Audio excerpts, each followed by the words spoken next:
Dados da Organização de Associações de Produtores de Cana do Brasil, a Orplana, apontam que mais de 100 mil hectares podem ter sido afetados pelos incêndios ao longo de setembro, o que representa 2,3% do total da área plantada no estado de São Paulo. Durante uma live realizada na manhã desta terça-feira, especialistas analisaram o contexto e os impactos para a produção de cana-de-açúcar. O contexto climático ele tem um papel muito relevante, ele tem um protagonismo, pro bem ou pro mal, né, que norteia aí o andamento da safra. Então, na safra 24-25, a gente é marcado aí pelo maior déficit hídrico da história. Então, antes de acabar setembro, né, que seria entre outubro e setembro, o período aí do início das águas até o fim, né, até o começo das águas do próximo ano, né, a gente tem um déficit acumulado em mais de 1.000 milímetros.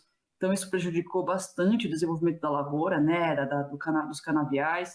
Um destaque grande aí para o veranico de novembro e dezembro, que impactou bastante aí o encarregamento entre nós, reduziu a qualidade de matéria-prima. Então, a gente vai trazer depois alguns indicadores de pureza, né?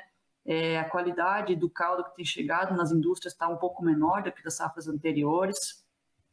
Algumas regiões tiveram distribuição irregular de chuvas, então a gente vai até trazer uma visão regional que algumas regiões do estado de São Paulo e um pouquinho do Goiás e Minas ainda estão um pouco melhores em termos de produtividade, mas o cenário geral, especialmente aí do oeste de São Paulo, é bastante crítico, né, em termos de produtividade, muito em vista aí esse déficit hídrico.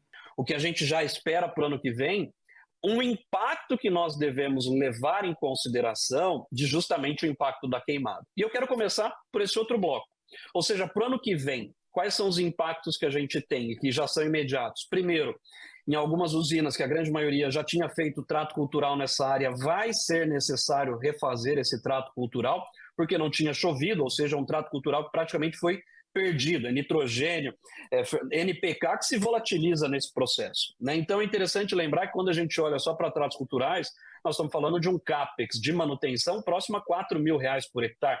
Isso exige refazer essa operação.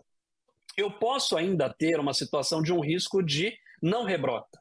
Apesar de todos esses custos adicionais que eu estou trazendo, é que a depender de quando essas chuvas retornarem, essa cana que foi afetada, ela vai atrasar muito o seu desenvolvimento e vai atrasar essa colheita na safra subsequente, na safra 2025-2026. Então eu já começo dizendo, a despeito de todos os pênaltis que nós temos na 24-25, nós vamos carregar um para 25-26 em relação às queimadas.